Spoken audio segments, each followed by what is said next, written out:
Today we're going to talk about deterministic finite automata. When we talk about DFAs, they are finite state transition systems.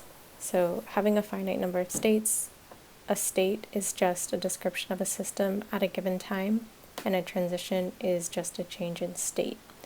When we talk about these systems being deterministic, that is to say that you can only transition from one state to another at a time.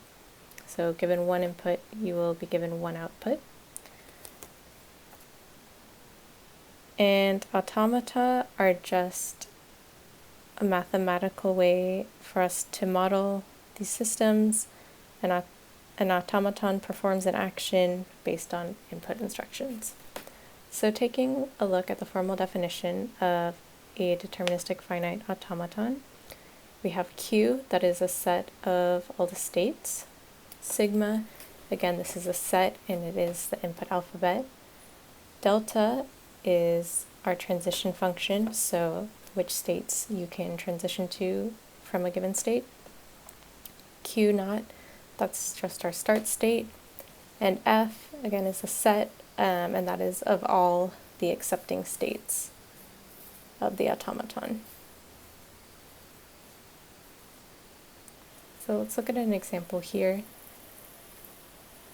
We have states Q1, Q2, and Q3. Our input alphabet consists of 0 and 1. Our start state is Q1, and our accepting state is Q3. So taking a look at our transition function here, this can be read as when you're in state Q1 and you read in a 0, you'll end up in state Q2, so that's all that means. When you're in state Q2 and you read in a 0, you'll end up at state Q3. And this one down here, given any state Qi, so state Q1, Q2, or Q3, and reading in a 1, you'll end up at state Q1. So I have that written here in a table, and that will make it a little easier for us to draw the finite automata. So first I'm going to need 3 circles for our 3 states, Q1, Q2, and Q3. Q3 is the accept state, so we'll need 2 circles for that. And accept state is drawn as such with 2 circles.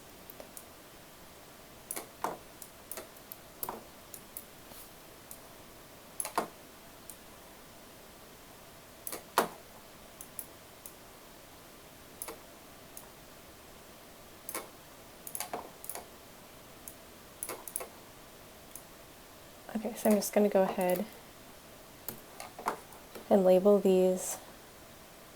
Should all be relatively the same size. Q1, Q2, and our accept state, Q3. So our start state is Q1.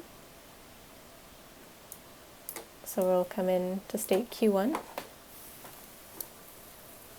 And then I'll take a look at our table here. So when we're in state Q1 and we read in a 0, we transition to state Q2, excuse me. And so I'll label that with a 0.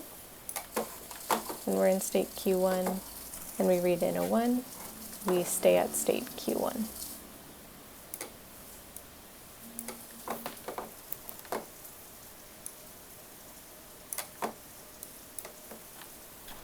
Okay, now when we're in state Q2 and we read in a 0, we transition to state Q3.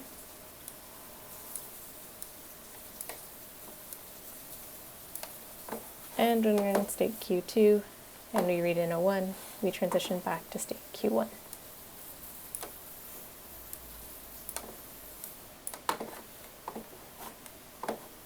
Looking at state Q3, when we read in a 0, we transition to state Q3.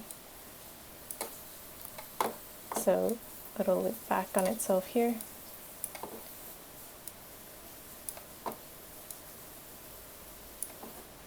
And then finally, when we're in state Q3 and we read in a 1, we transition back to state Q1.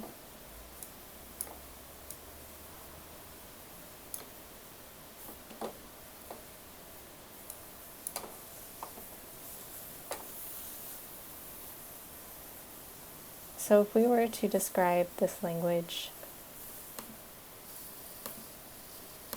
we could say that is the language containing strings W, where W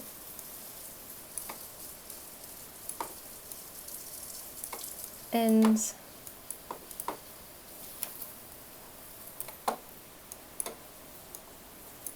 in 0, 0. And we know this is true because you must end with at least 2 zeros. You'll never end up in this except state Q3 unless you have passed through these 2 zeros, and then you can have as many as you want after that, but any one will send you straight back to state Q1. So we can see that quickly with an example. So let's take the string 0, 1, 0, 0 and check that it is in our language. So we come into the start state Q1, we read in a 0 and transition to state Q2. We then read in a 1 and transition back to state Q1. Now we're in state Q1 and we read in another 0 here, so we transition to state Q2. And finally, looking at this last 0, we read in the 0 and transition from state Q2 to state Q3, and we can accept the string. We end up in the accept state Q3.